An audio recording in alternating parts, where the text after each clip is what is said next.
What's up, guys, and welcome back to Beyond the Void Horror Podcast. My name is Alex, and today we're going to be doing our September haul, which has a lot of different movies from Dollar Tree, stuff that we bought on our own, sales that we got into. So let's dive into it.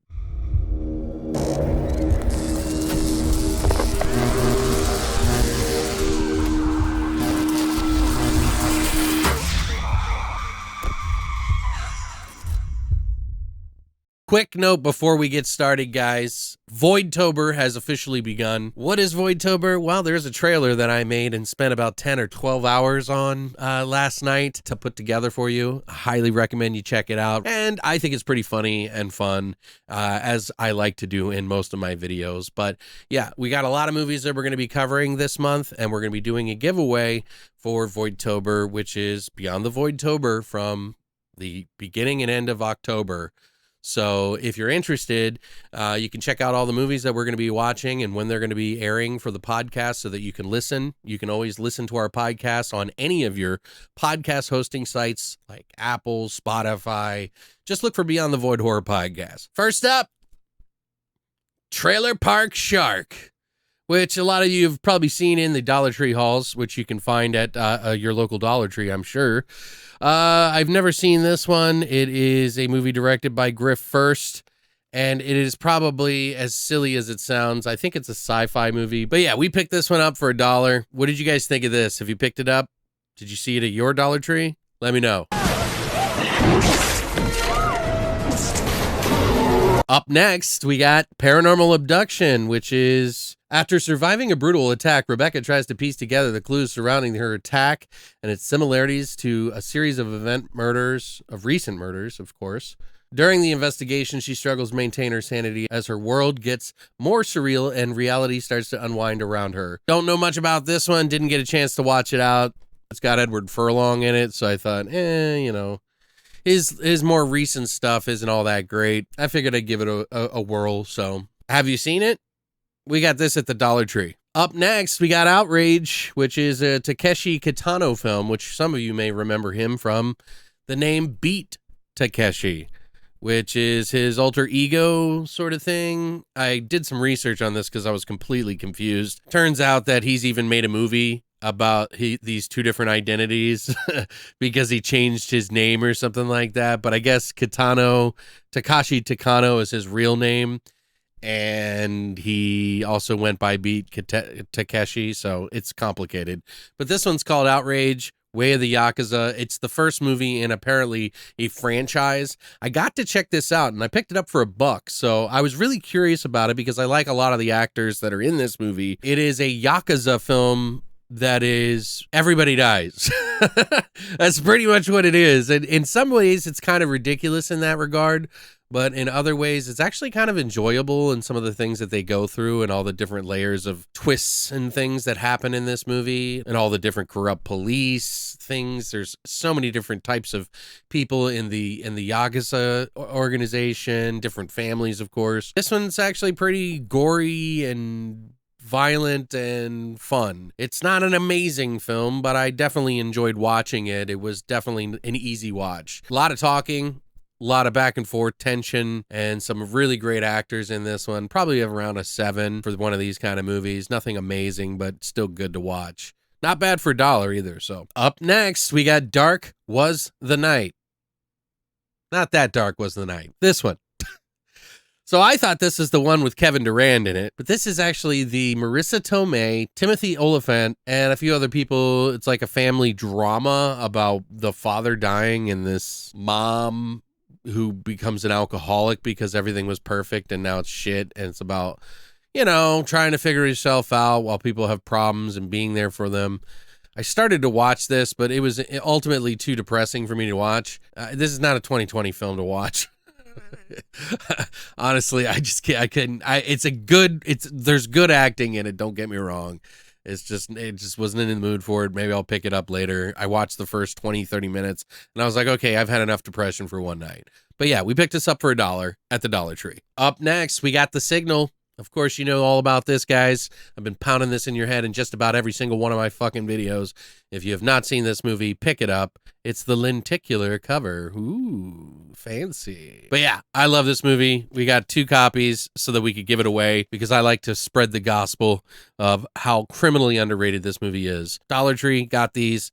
Put them in our giveaway. Stay tuned. Up next, we got the Danny Trejo double feature. Anyway, it's got Pastor Shepherd and The Burning Dead, which I'll be honest, like I like Danny Trejo, but sometimes he will be putting himself in just about anything. Although I am looking forward to Bullets for Justice, or Bullets of Justice, I believe. It's this one.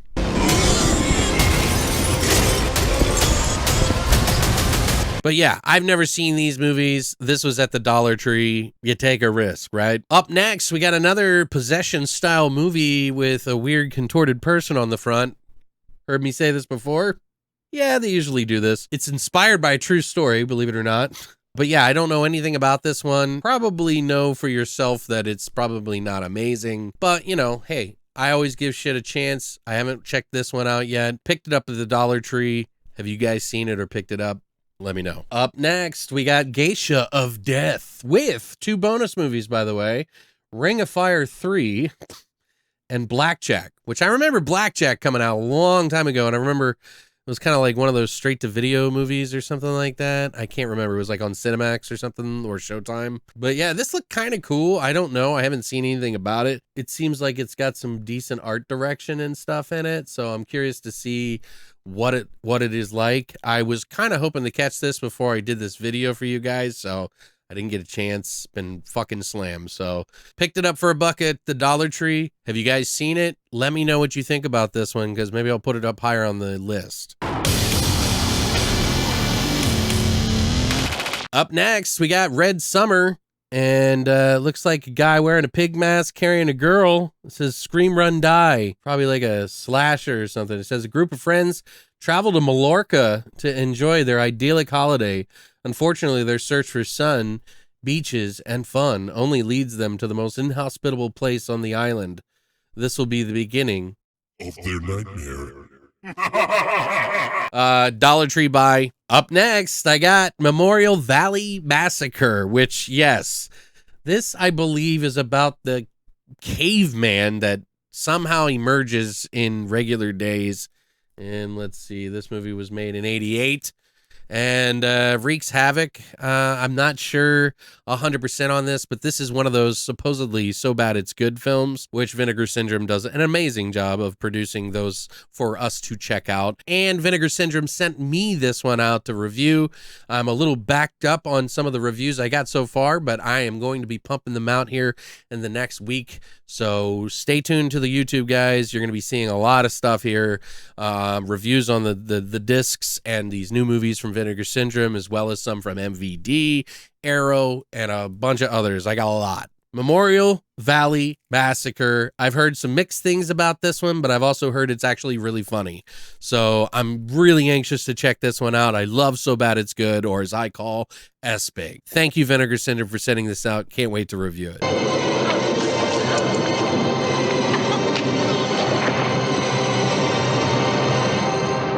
Up next, we got Night Shift. Now, this is a movie I did catch. I decided to pop it on before we did this video, and it's about this hotel where like a bunch of people get killed in the middle of the night. Somehow that causes some sort of haunting or whatever. And then you fast forward to the future where this girl's getting a job at the same hotel years later, and she didn't even know that there was a murder in there, but the guy that works there actually knows about it. They keep kind of running into bumps in the night and things that are happening throughout the hotel. It's a really average film, but you know, there are some pretty good ideas that are tucked in here. It's slightly above average, I would say. You know, for an indie film, they actually did some things right in here, and I actually enjoyed some of the atmosphere.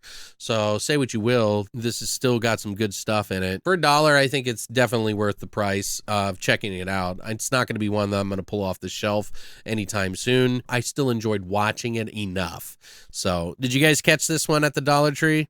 Let me know. Up next, this is a excellent buy for $1 at the Dollar Tree. Big Bad Wolves. This is a torture revenge sort of movie with a little bit of dark comedy in it. Now, it's always like gotten like a lot of notoriety because Quentin Tarantino said that it was best film of the year. One of my buddies actually suggested this to me when he caught it at a film festival before it came out, and I actually checked it out. Was I in love with it? No. But hindsight, I think it's a better movie than maybe I gave it credit. And I had the DVD copy of this, which I will be now giving away in our giveaway, and I'm keeping this for myself as the Blu-ray. Have you guys seen this? This is actually pretty good. I remember some good things. There's some really good writing in this.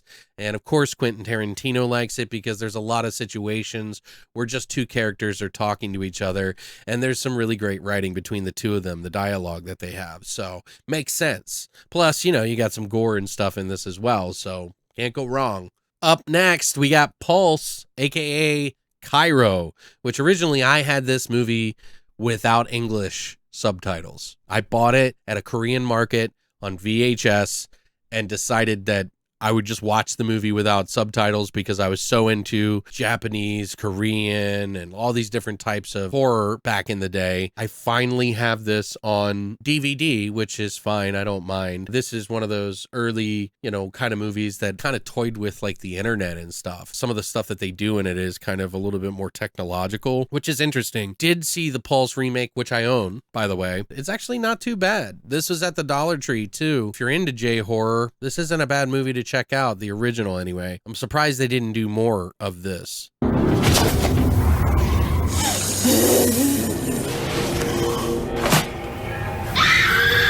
Up next, we got Rob's Zombie Trilogy here with all of his House of a Thousand Corpses, The Devil's Rejects unrated, and Three from Hell unrated. This was at the Target. It's a steelbook. I haven't even opened it yet. And I might not, actually. I might just keep it as is. But yeah, this is, they only had limited amount. I think they only had like 5 or 10 at each location. And then the price for the regular one dropped down to like $12 or something like that. So you still might be able to just get the regular one. But this is the special edition tin from Target. So yeah, if you want to go in there and try to find a copy for all three, I think you can get it for 12 or 15. Don't quote me, but that's still a good price. And, you know, even if I didn't love Three from Hell, I still would like to have it in a collection, and now I do. Up next, we got Carrie. Now, this is I believe, the Walmart cover. If you actually remove this plastic lip that they put in front of it to make it look cool, removable. So I think, anyway. But yeah, some of the artwork that they did, this was like something in 2017, I believe, when they did all these cover artwork changes and stuff. And I guess they just had a bunch left over. So this Carrie movie was at the Dollar Tree for $1, and of course on Blu-ray. So yeah, I'm going to fucking pick it up. Even if I already had a copy, I would give it away. But I don't. We're even going to be reviewing this at the end of October for our Voidtober thing, so hopefully you guys tune in for that. Up next, we got Outpost, which is Black Sun. Now, there's like 2 or 3 of these, and they're not horrible to watch. They're actually, the zombies and stuff in this are pretty good, but it's essentially World War II zombies, you know, Nazi zombies. I mean, how can you go wrong? Those are always cool to kill and shoot and watch in movies. But this was at Screamfest. I would like to get the other ones, so I think there's 2 other ones, but pick this up for $1. I think that's a good deal, especially on Blu-ray. Are you guys fans of this franchise, by the way? Would love to hear from you if you do. Up next, we got Chappelle Show.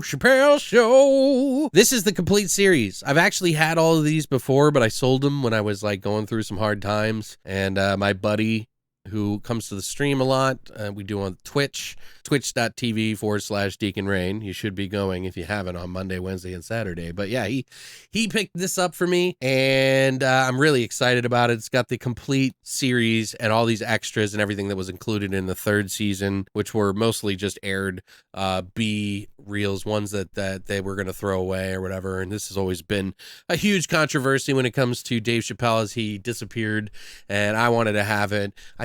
I don't think this is ever really going to come out on HD, but either way, I'm glad I have it. Thank you, Plemke, for giving this to me. I greatly appreciate it. Thank you, man. Ooh, got some good ones now. Shivers. I got this. It's the Vestron video. Now, it's weird because I've been seeing the Vestron video series for a long time. Haven't been able to pick all of them up like some people do. Personally, I think sometimes they're a little bit overcharging for them, but I still like that they're putting these out, and I could be wrong, and maybe one of you guys who are watching can correct me, but I thought Lionsgate put this together because they were holding on to a lot of horror movies in the catalog that were famous titles that weren't getting released on Blu-ray or even DVDs at times. But now they're putting them out. And Shivers and Little Monsters you can pick up for, I believe, $20, which is cheap as fuck. And they actually have extras. I thought there was going to be no special features. Like in the Shivers, you get audio commentary with David Cronenberg. You get audio commentary with co-producer Don Carmody. Interviews, 7 different interviews, and then in Little Monsters, same thing. Audio commentary with Jared Garan, editor-in-chief of Cult of Monster, isolated scores with composer David Newman, interviews, vintage interviews. Like it's got the whole stuff, but for $20, I actually paid, $5 in shipping for these. But I was like, yeah, this is a win-win. You can't usually get these movies for less than $30. So I've been wondering what's going on with that. And I'm just theorizing here and spitballing. Are they like closing up shop on Vestron and just doling out their extras? Or did they? It's really weird. It's confusing. I haven't checked out the way these look yet on 1080p, but I'm a huge fan of Cronenberg and I love Little Monster, so I thought it was a great deal. Did you guys pick these up? Let me know. Exercise. What are they? Up next, we got Reset, which is a Jackie Chan Presents movie. Yeah, weird, huh? So we watched this because we did a little Wheel of Horror spin, and this is the one that won. So if you guys followed that on our Instagram, you'll know what I'm talking about, basically. But I watched this, and this wasn't actually too bad of a film. It's a time travel movie that does some good things and does some bad things, but it's ultimately not amazing. But I still enjoyed watching it for $1, especially. I think it's not bad, and I may pop this on once in a while. It's one of those things that's like, it's not that amazing, but the story was kind of fun, and it does get a little cheesy at times. So I don't know, if you see this, you might want to pick it up. I'd say this is probably like a 6. I think it's still good. Might be higher for some if you're into time travel. But we got this at the Dollar Tree. So, all right, we're getting down to the bottom now, guys. We got a triple feature, Volume 2 of horror, which has Scar, Terror Trap, and The Midnight Movie, which I think was with Robert Englund. But yeah, this is just a fun one. We may give this one away because I think I have like 2 of these. If you're interested in something like this, since I already have most of these, maybe we'll give this one away too for the giveaway this month. And last, but certainly not least, another Vinegar Syndrome release that I picked up on my own, which is Killing Birds, a.k.a. Zombie 5. Obviously, this is more of its own thing. It's also known as Razors because of the birds attacking people, but they come back to life and murder everybody. I would probably watch this with like a movie called Beaks, which is, I think, another Italian bird attacking movie. Just seems like it would be good to pair, but I don't remember this being too bad. Actually, I have the DVDs set of the zombie movies, and then this one now with this really slick cover, man. Like, look, you can even see that it's got like that sheen on it so that the blood kind of like feels and it's like abrased. Really cool, man. Some of their fucking covers are just amazing, and they're not very popular, but they've really made a demand for these kind of movies. And a lot of times these covers sell for as much as the fucking movie after they're out. So it's really weird. But yeah, I'm really excited to check this one out. Maybe we'll do it after Voidtober and sometime in Thanksgiving area or something like that, since there's birds in it. Anyway, guys, have you seen this movie? Did you pick it up? I still need to get quite a few from Vinegar Syndrome already, but things have been a little bit tight. So I'm trying to get as much as I can. Next month will probably be really light. So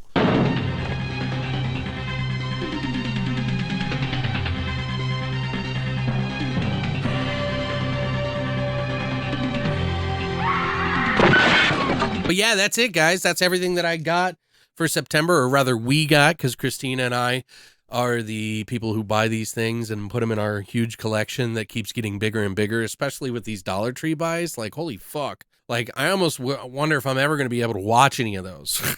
So I'm trying, guys, but the time I have here is really, it's really tough, you know. But yeah, guys, if you would like to see any of these movies reviewed, let me know in the comment section down below. I will do my best to put them on the long list of stuff that I got to review, because I'm going to be doing a lot of retro stuff, S-Big movies that I'm going to be doing in the future. I just got a plan for this. But other than that, thank you so much for stopping by, and as always, long live the Void.